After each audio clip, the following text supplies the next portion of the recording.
Sois le bienvenu. On se retrouve aujourd'hui pour une introduction aux formules de Taylor. Dans cette émission, mon but, c'est de t'aider à comprendre la provenance et la beauté des formules de Taylor. Quelle est l'idée qui se cache derrière les formules de Taylor? Pour comprendre cela, on va introduire une fonction f qui est de classe C infini sur R, c'est-à-dire qui admet une dérivée seconde et autant que tu veux, ainsi qu'un point A réel. Alors tu vois, la courbe que je viens de tracer, c'est une jolie courbe, c'est une courbe agréable à la vue. Mais la fonction f dont elle provient, ça se trouve, c'est une immondice absolue, qui mélange de la tangente, du logarithme, du cosinus, du sinus, des quotients, des racines carrées. Ça peut être une fonction extrêmement complexe à étudier. Et donc une question qu'on va se poser, qui est à la base de l'idée de Taylor, c'est existe-t-il une fonction simple qui puisse ressembler à f au voisinage de A? Tu vas me dire, qu'est-ce que c'est que ce truc? Eh bien, voici un premier essai. Voici la première fonction que je te propose pour approximer f au voisinage de A. Il s'agit de la fonction constante égale à f de A. Alors tu me diras que, assurément, la fonction constante égale à f de A et f ont même valeur en A, en l'occurrence f de A. Cela dit, ce n'est pas très précis. Si on regarde sur le graphe en bleu, au voisinage de A, la fonction f elle est censée être croissante, alors que la fonction constante égale à f de A, eh bien elle ne croît pas plus qu'elle ne décroît. C'est une fonction constante. On pourrait donc essayer d'améliorer ce premier essai. Et voici donc mon deuxième essai. J'ai fait en sorte qu'on ait f de A comme valeur et f' de A comme dérivée. Ici on reconnaît une portion de droite, et donc on se doute qu'une équation de cette droite-là est donnée par une fonction affine. Alors peut-être que tu sais déjà compléter les coefficients que j'ai remplacés ici par des points d'interrogation. Mais on ne va pas se contenter de ça non plus. Parce que si on regarde bien, on s'aperçoit que la courbe en bleu, elle est incurvée. On dit qu'au voisinage de A, la fonction f est concave. Et donc si la courbe bleue est incurvée, eh bien on observe que malheureusement, la courbe jaune n'est absolument pas incurvée, puisque c'est une droite, la courbe en jaune. Comment pourrait-on faire pour obtenir une courbe qui soit un peu incurvée? Eh bien, si tu cherches dans l'inventaire des fonctions simples dont tu disposes, tu pourrais te dire qu'une parabole pourrait tout à fait convenir. Celle-là, par exemple. Et cette courbe en orange admettrait une équation de la forme y est égal à quelque chose fois x carré, plus quelque chose fois x, plus quelque chose. Donc tu vois, au fur et à mesure, on a amélioré la qualité de l'approximation. Dans un premier temps, on s'est proposé de faire ça par une fonction constante, représentée en vert, puis par une fonction affine, représentée en jaune, puis par une fonction polynomiale de degré 2. Et donc à ce stade, on va pouvoir compléter l'idée. On va dire qu'on souhaite approximer f par une fonction polynomiale qui lui ressemble au voisinage de A. Si tu es dans l'enseignement supérieur, tu seras peut-être capable de déterminer les coefficients que j'ai remplacés par des points d'interrogation, et je t'invite à essayer de le faire par toi-même. Si tu n'y parviens pas, eh bien je t'invite tout simplement à suivre la suite de l'émission, puisque je vais le faire petit à petit, à la découverte des formules de Taylor. La première approximation, c'est notre premier exemple, c'est ce que je vais appeler la tangente. Quelle était l'idée de la tangente? Eh bien c'était celle de chercher une fonction affine, c'est-à-dire une fonction polynomiale de degré O plus 1, qui coïncide avec f en A, et qui est même dérivée que f en A. Et ici, il y a une idée fondamentale. C'est que bien entendu, on pourrait se lancer dans la recherche de A et B, telle que P soit la fonction qui a x associe à x plus B. Mais ça va pas être très pratique. Parce que B, tu sais que ça s'appelle l'ordonnée à l'origine. Et pourquoi ça s'appelle comme ça? C'est parce que quand je remplace x par 0, eh bien le terme en ax s'annule et je tombe sur B. Et d'ailleurs, ça me fait penser que mes coefficients sont mal nommés, puisque la lettre A est déjà prise, ici. Et donc j'aurais peut-être dû marquer un alpha à la place du A. Mais justement, ce point A, de ce côté-là, le point A qu'on a fixé dès le début, eh bien moralement, tu peux considérer que c'est notre base, tu peux considérer que c'est notre origine. C'est le point auquel on se réfère pour savoir si notre approximation est bonne ou pas. Et donc, plutôt que de chercher une fonction affine sous cette forme-là, eh bien je te suggère plutôt de la chercher comme ceci. Et pourquoi donc? Eh bien, quand je vais remplacer x par a, qui est notre point de base, notre point de référence, il restera seulement le coefficient bêta, qui serait entre guillemets l'ordonnée à notre nouvelle origine, le point en lequel on s'est basé pour créer notre approximation. Et donc je vais écrire en introduisant les coefficients alpha et bêta qui me permettent d'obtenir l'écriture de la bulle en bas. Il s'agit de faire en sorte que f de a soit égal à p de a, c'est-à-dire à bêta, et que f' de a soit égal à p' de a, qu'on calcule immédiatement de tête comme égal à alpha. Et on vérifie aisément, réciproquement, que si on considère la fonction p qui a x associe f' de a fois x moins a plus f de a, eh bien cette fonction-là a bien même valeur que f en a et même dérivée que f en a. Tu auras reconnu dans ton cours la notion d'équation de tangente. C'est de là que ça vient. Et donc on peut remplacer les points d'interrogation ici sur la première figure.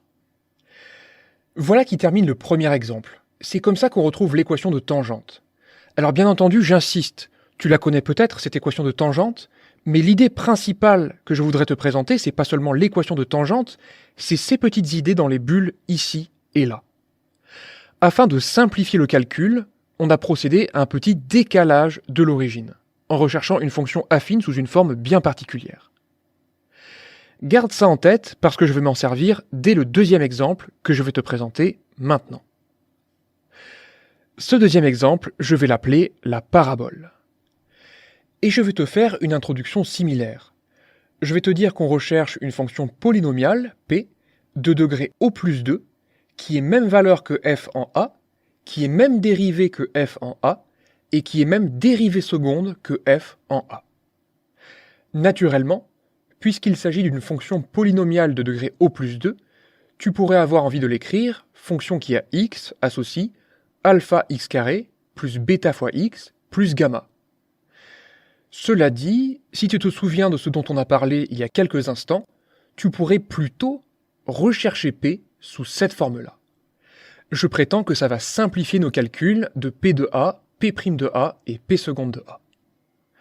Que donne alors notre système d'équations ? Eh bien on va dire qu'en écrivant p sous cette forme-là, où alpha, bêta et gamma sont trois réels, il s'agit donc de faire en sorte que f de a soit égal à p de a, c'est-à-dire à gamma, on le voit directement puisque les deux premiers termes s'annulent. Il s'agit aussi de faire en sorte que f' de a soit égal à p' de a, c'est-à-dire à bêta, calcul que je t'invite à prendre le temps de faire si tu n'y arrives pas de tête. Et enfin, de faire en sorte que f seconde de a soit égal à p seconde de a, c'est-à-dire à 2 alpha. Toutes les simplifications que tu auras vues dans le calcul, qui sont d'ailleurs les simplifications qui me permettent de faire ces calculs de tête, ça vient de cette petite idée-là de décalage d'origine. Étant donné que mes inconnus c'est alpha, bêta et gamma, je vais me permettre de réécrire ces équations dans l'ordre, en disant que alpha vaut f seconde de a sur 2, que bêta vaut f' de a, et que gamma vaut f de a. Et donc si je reporte alpha, bêta et gamma dans l'expression de p, que j'ai écrite ici, eh bien ça me donne une fonction dont je peux vérifier aisément qu'elle vérifie le premier système que j'ai écrit ici. Je vais donc dire que la fonction qui a x associe f de a, plus f' de a fois x moins a, plus f seconde de a sur 2 x moins a carré convient. Et voilà qui nous permet de conclure quant à l'introduction. On recherchait une équation de la courbe en orange qui ressemblait à la courbe en bleu, que j'ai reproduite sur le dessin que j'avais fait au tout début de l'émission. Eh bien, une équation, c'est y est égal à f de a, plus x moins a f' de a, plus x moins a carré sur 2 f seconde de a. Alors, l'idée de Taylor, on est tout proche du but. La question, c'est comment je pourrais généraliser ceci. Je l'ai fait dans l'exemple 1 avec un degré au plus 1, je l'ai fait dans l'exemple 2 avec un degré au plus 2, et tu peux imaginer, et le faire d'ailleurs, c'est un très bon exercice de calcul, de chercher une fonction polynomiale de degré au plus 3, telle que j'ai le même système qu'ici, auquel je rajouterai l'équation p dérivée troisième de a est égal à la dérivée troisième de f en a. Là encore, avec une forme générique comme celle-là, les calculs seraient assez pénibles, mais en te souvenant de cette astuce du décalage de l'origine, tu pourrais conclure très rapidement. Et je vais même te donner la réponse. La fonction qui va convenir, c'est f de a plus x moins a f' de a plus x moins a carré sur 2 f seconde de a, et tu auras un troisième terme qui va apparaître, qui sera x moins a au cube sur 6, dérivée troisième de f en a. À présent, je pense que j'ai fait assez d'exemples. Je pense que tu es prêt pour entendre la généralisation. Je vais me faire un peu de place et je vais inviter Marcel pour conclure sur l'idée de la formule de Taylor. Cet exercice que te présente Marcel, que j'aurais aussi pu appeler conjecture, il s'énonce très simplement. Il s'agit de démontrer que la fonction qui a x associe cette somme-là, qui généralise en réalité tous les exemples qu'on a fait depuis le début, eh bien cette fonction vérifie la dérivée km de p en a est égale à la dérivée km de f en a, et cela pour tout cas entier compris entre 0 et n. La seule chose que tu peux te demander éventuellement dans cette tentative de généralisation, c'est d'où vient le k factoriel au dénominateur, ici. Une première chose dont on peut s'apercevoir, c'est que 2 pourrait tout aussi bien s'écrire 2 factoriel, comme ceci, et que le 6 qu'il y a au dénominateur ici pourrait tout aussi bien s'écrire 3 factoriel. Mais si tu as réalisé les exercices de calcul pour des polynômes de degré O plus 3 et O plus 4, sur le modèle de ce qu'on a fait dans cette émission, eh bien tu t'apercevras que c'est quand tu dérives par exemple 4 fois la fonction qui a x associe x moins a puissance 4, eh bien à la première dérivée il y a un 4 qui sort, à la suivante il y a un 3, à la suivante il y a un 2, et à la dernière il y a un 1. Et donc c'est au fil de ces dérivations successives qu'il y a des termes en k factoriel qui vont apparaître. Et donc, à quel moment intervient Taylor ? Me demanderas-tu peut-être si tu ne connais pas encore ces formules. Eh bien, je vais te donner l'idée générale de Taylor, dans ce que je vais appeler la conclusion de cette émission. On va écrire tout simplement que lorsque x est au voisinage de a, eh bien f de x, ça vaut à peu près l'expression qu'on a obtenue juste au-dessus dans l'exercice. À gauche, on a peut-être une expression étrange, comme je te le disais en début d'émission, mais à droite, on a une expression polynomiale de degré au plus n. Pour terminer, en guise d'ouverture, on va critiquer ce que j'ose appeler la première formule de Taylor. La première chose qui doit nous préoccuper, c'est le sens de ce « à peu près égal ». Bien entendu, c'est quelque chose que chacun peut comprendre. Dans la vie de tous les jours, chacun réalise des approximations.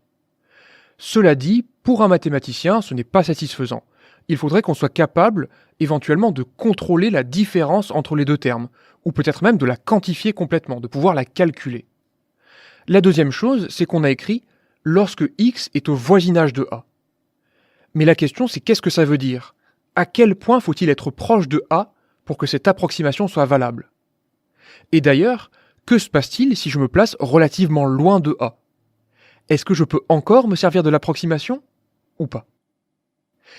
Ces considérations, tu les retrouveras dans des émissions ultérieures que je ferai sur les formules de Taylor. Mais les problématiques que je soulève sont réglées par les formules de Taylor avec reste intégral, la formule de Taylor-Lagrange et la formule de Taylor-Young. En attendant, j'espère que cette émission t'a plu, je te souhaite une excellente journée et je te dis à la prochaine.